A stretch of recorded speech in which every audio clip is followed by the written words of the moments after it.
বর্ষাকাল শুরু হতে না হতেই বন্ধুরা দেখবেন মশা মাছি আরশোলা এদের টিকটিকির উৎপাত কিন্তু ভীষণ পরিমাণে বেড়ে যায়। অন্যান্য সব ঋতুতেই কিন্তু আমাদের এদের অত্যাচার সহ্য করতে হয়। আজকে আমি আপনাদের সঙ্গে এমন একটি সহজ ঘরোয়া রেমেডি শেয়ার করব। খুব সহজেই আপনারা কিন্তু বাড়ি থেকে আপনাদের ইঁদুরের মতো উৎপাত কমিয়ে ফেলতে পারবেন। সেই সঙ্গে দেখবেন বাড়ি থেকে মশার উৎপাতও চলে যাবে। মশারা 5 মিনিটের মধ্যেই পালিয়ে যাবে। বাড়িতে যে আপনাদের প্রচণ্ড পরিমাণে আরশোলা রান্নাঘরে উৎপাত করে, রান্নাঘরের খাবার দাবার নষ্ট করে দেয়, এমনকি শুধু আরশোলায় নয়, দেখবেন টিকটিকির উৎপাতও কিন্তু ভীষণ পরিমাণে বেড়ে যায়। তাই টিকটিকি কিভাবে আমরা ঘরোয়া উপায়ে তাড়িয়ে ফেলতে পারবো, চলুন তাহলে ভিডিওটি আমরা দেখে নিই। শ্যাম্পুর সঙ্গে আপনারা শুধু একটি দুটি জিনিস মিশিয়ে ব্যবহার করুন। বাড়ি থেকে দেখবেন আরশোলা টিকটিকি এমনকি মশা মাছি খুব দ্রুত তাড়াতাড়ি পালিয়ে যাবে। যে কোনো শ্যাম্পুই এখানে আপনারা ব্যবহার করতে পারেন। শ্যাম্পু আমাদের বাড়ি থেকে মশা মাছি আরশোলা কিভাবে দূর করবে, চলুন তাহলে আমরা পুরো ভিডিওটি দেখে নিই। এখানে দেখুন আমি নিয়েছি শ্যাম্পু। এখানে আমি কি করব, 1 চামচ পরিমাণ মতো শ্যাম্পু ব্যবহার করব। একটি পাত্র নিয়েছি, পাত্রের মধ্যে দেখুন শ্যাম্পুটাকে এখানে আমি নিয়ে নিলাম। শ্যাম্পুর সঙ্গে শুধু আরও একটি দুটি জিনিস আমরা যদি মিশিয়ে নিতে পারি, খুব সহজেই বাড়ি থেকে আমাদের মশা উৎপাত আমরা দূর করে ফেলতে পারবো। এবার আমাদের যে জিনিসটা নিয়ে নিতে লাগবে বন্ধুরা, পেঁয়াজের মধ্যে এমন কিছু উপাদান থাকে বা এর যে স্ট্রং গন্ধটা সেটা কিন্তু একেবারেই সহ্য করতে পারে না মশা, এমনকি টিকটিকি আর আরশোলা। কিভাবে পেঁয়াজটাকে ব্যবহার করলে এই যে আমাদের ঘরে এরা উৎপাত করে সেই উৎপাতটাকে আমরা কমিয়ে ফেলতে পারবো, চলুন দেখে নিই। এখানে যে পেঁয়াজটা ব্যবহার করবেন এই ধরনের ডিপ কালারের পেঁয়াজ নেবেন। এই পেঁয়াজগুলোর গন্ধটা, ঝাঁঝ দুটোই কিন্তু ভীষণ পরিমাণে বেশি, তাই এই ঝাঁঝালা পেঁয়াজই আমাদের ব্যবহার করতে হবে। মানে ডিপ কালারের পেঁয়াজ, যে পেঁয়াজ দেখবেন কাটতে গেলে চোখ দিয়ে জল আসে, সেই পেঁয়াজের গন্ধটা কিন্তু বেশি হয়। তাই এখানে আমি এই ধরনেরই ডিপ কালারের পেঁয়াজ ব্যবহার করছি। এখানে দেখুন আমি মিডিয়াম সাইজের একটি পেঁয়াজ নিয়েছি, আর পেঁয়াজটার আমি এখানে খোসাটাকে ভালো করে ছাড়িয়ে নিলাম। এবার আমরা কিভাবে এই পেঁয়াজটা অ্যাপ্লাই করব। এখানে আমি একটি গ্রেটার নিয়েছি। গ্রেটারের সাহায্যে ধীরে ধীরে এখানে আমরা পেঁয়াজটাকে গ্রেট করে নেব। এইভাবে ধীরে ধীরে গ্রেট করব, তাহলে কি হবে, পেঁয়াজটা ছোট ছোট টুকরো হবে, পেঁয়াজের যে রসটা সেটা ভালোভাবে বের হবে। তাই এই কাজটি আপনারা এইভাবে ধীরে ধীরেই করবেন। আর কম বেশি আমাদের প্রত্যেকের বাড়িতেই পেঁয়াজ থাকে, এটা প্রাকৃতিক জিনিস, দিয়ে মশা মাছি আরশোলা ইঁদুর টিকটিকি তাড়ালে এটা আমাদের স্বাস্থ্যের জন্যও কিন্তু ক্ষতিকর নয়। দেখুন এখানে আমি পেঁয়াজটাকে খুব সুন্দর করে গ্রেট করে নিয়েছি, আর পেঁয়াজের কালারটা দেখুন একদম কিন্তু ডিপ কালার। এবার আমরা কি করব, এখানে একটি পাত্র নিয়েছি, গ্রেট করা পেঁয়াজটাকে এই পাত্রের মধ্যে দিয়ে দিলাম। এখানে আমরা যে পেঁয়াজটাকে গ্রেট করে নিয়েছি তার মধ্যে এখানে আমি দিয়ে দিচ্ছি 1 গ্লাস পরিমাণ মতো জল।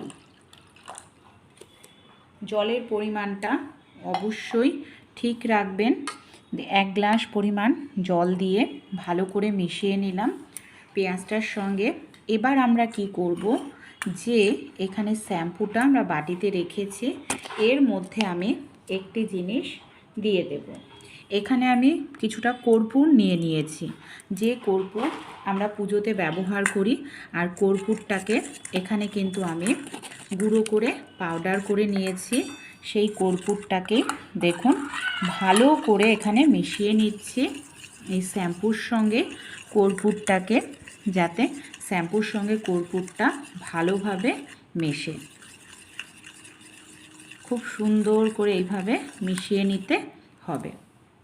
এবার আমরা কি করব, এই যে পেঁয়াজের যে জলটা আমাদের রয়েছে এই জলের মধ্যে শ্যাম্পু আর কর্পূরের মিশ্রণটা দিয়ে খুব ভালো করে এখানে নাড়াচাড়া করব। এইভাবে খুব সুন্দর করে নাড়াচাড়া করার পর এটাকে আমরা মিশ্রণটাকে ঢেকে রেখে দেব 10 থেকে 15 মিনিটের জন্য, যাতে সব উপকরণ খুব ভালোভাবে সেট হয়। এর জন্য আমাদের এটাকে ঢেকে রাখতে হবে।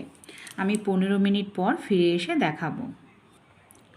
15 মিনিট পর এখানে আমি ফিরে এসেছি বন্ধুরা। এই যে আমরা মিশ্রণটা রেখেছিলাম এটাকে ঢেকে 15, দেখুন এইভাবে আমরা মিশিয়ে নিচ্ছি আবারও, কিন্তু এটাকে আমরা এইভাবে ব্যবহার করতে পারবো না। কারণ কি অসুবিধা হবে আমি জানাবো। আর যে জিনিসগুলো ব্যবহার করেছি প্রত্যেকটা জিনিসই কিন্তু আমাদের বাড়ির থেকে মশা, এমনকি টিকটিকি, আরশোলা তাড়াতে সাহায্য করে, এমন ইঁদুরকেও। কারণ এখানে যে কর্পূর ব্যবহার করা হয়েছে সেই সঙ্গে পেঁয়াজ, কর্পূর পেঁয়াজের গন্ধ জীবাণু ব্যাকটেরিয়া ধ্বংস করে, সেই সঙ্গে আরশোলা, ইঁদুর, টিকটিকি তাড়াতেও সাহায্য করে, মশাকেও। এটার মধ্যে যেহেতু পেঁয়াজের অবশিষ্ট অংশটা রয়েছে, এই যে আমরা যখন কোনো স্প্রে বোতলের মধ্যে এটাকে ঢালবো ভালোভাবে স্প্রে করা যাবে না। তাই একটি চা ছাঁকনি নিয়ে নিন। এখানে দেখুন আমি একটি চা ছাঁকনি নিলাম। চা ছাঁকনির মধ্যে এই মিশ্রণটাকে আমি ভালো করে এইভাবে ছেঁকে নিচ্ছি। এইভাবে ছেঁকে নিলে কি হবে, তাহলে দেখুন মিশ্রণটা খুব ভালোভাবে বের হবে। আরেকটি জিনিস ব্যবহার করব, তাহলে এই মিশ্রণটা আমাদের নষ্ট হবে না, অনেক দিন ভালো থাকবে। এখানে আমি নিয়ে নিয়েছি বন্ধুরা ভিনিগার। এখানে আমি 1 চামচ পরিমাণ মতো ভিনিগার দিয়ে দিচ্ছি। ভিনিগার দিলে কি হবে, মিশ্রণটা সহজে নষ্ট হবে না, আমরা অনেক দিন এটাকে ইউজ করতে পারবো। এবার দেখুন কি করতে হবে। এখানে আমি একটি স্প্রে বোতল নিয়ে নিয়েছি। এই ধরনের যে কোনো স্প্রে বোতল নিয়ে নেবেন। হাতের কাছে যদি স্প্রে বোতল না থাকে, নর্মাল জলের বোতলের ঢাকনা বা কোল্ড ড্রিঙ্কসের ঢাকনা ছিদ্র করে নিয়ে নিন। মশা, মাছি, আরশোলা, টিকটিকি তাড়ানোর জন্য দারুণ একটি স্প্রে আমরা কিন্তু ঘরেই তৈরি করে নিলাম। এবার এটাকে কিভাবে কোথায় ব্যবহার করব চলুন তাহলে দেখে নিই। একদম প্রাকৃতিক ঘরোয়া পদ্ধতি, যেখানে ডাস্টবিন থাকে, ডাস্টবিনের আশেপাশে আপনারা এইভাবে মিশ্রণটা স্প্রে করে দিন। দেখবেন এর আশেপাশে আর আরশোলা, টিকটিকি ঘোরাঘুরি করবে না, এমনকি ইঁদুরও খাবার খুঁজতে আসবে না এর গন্ধের কারণে। ওয়াশিং মেশিন হোক কিংবা ফ্রিজের পেছন দিকটায় এই মিশ্রণটাকে স্প্রে করবেন। প্রত্যেক দিন কিন্তু একবার করে করতে হবে, কারণ একদিন করলেই যে হয়ে যাবে তা নয়, এর গন্ধটা তো বেশিক্ষণ স্থায়ী হবে না। তাই প্রত্যেক দিন 1 থেকে 2 বার করে স্প্রে করে দেবেন। দেখবেন কত সহজে আরশোলা, ইঁদুর, টিকটিকি এমনকি মশা বাড়ি থেকে পালিয়ে যাবে। বেসিনের পেছন দিকটা বা সিঙ্কের নিচের দিকটাতেও এই মিশ্রণটাকে ভালো করে একটু স্প্রে করে দিন। সব কোনাচে কানাচে প্রত্যেক দিন 1-2 বার করে তো করবেনই। এই সব কোনা কাঞ্চির মধ্যেই দেখবেন মশারা লুকিয়ে থাকে দিনের বেলায়, এমনকি আরশোলা, টিকটিকিরাও থাকে। তাই এই সব জায়গায় অবশ্যই স্প্রে করুন। পর্দাতে একটুখানি স্প্রে করে দিন, দেখবেন, বা গ্রিলের মধ্যে এইভাবে স্প্রে করলে কি হবে, এই সব জায়গা থেকে আর মশা মাছিরা দেখবেন ঢুকবে না, টিকটিকিরাও ঢুকবে না। একদম ঘরোয়া পদ্ধতি অ্যাপ্লাই করলে আশা করছি বাড়ির থেকে আপনারা খুব সহজেই মশা, মাছি, টিকটিকিকে তাড়িয়ে ফেলতে পারবেন। সেই সঙ্গে ইঁদুরও বাড়ি থেকে পালিয়ে যাবে। সব জায়গায় আলমারির পেছনে, ওয়াশিং মেশিন, সিঙ্ক, বেসিনের পেছনে অ্যাপ্লাই করুন। আর এটা তৈরি করে 15 থেকে 20 দিন রেখে দিলেও নষ্ট হবে না, যেহেতু এর মধ্যে আমরা ভিনিগার ব্যবহার করেছি।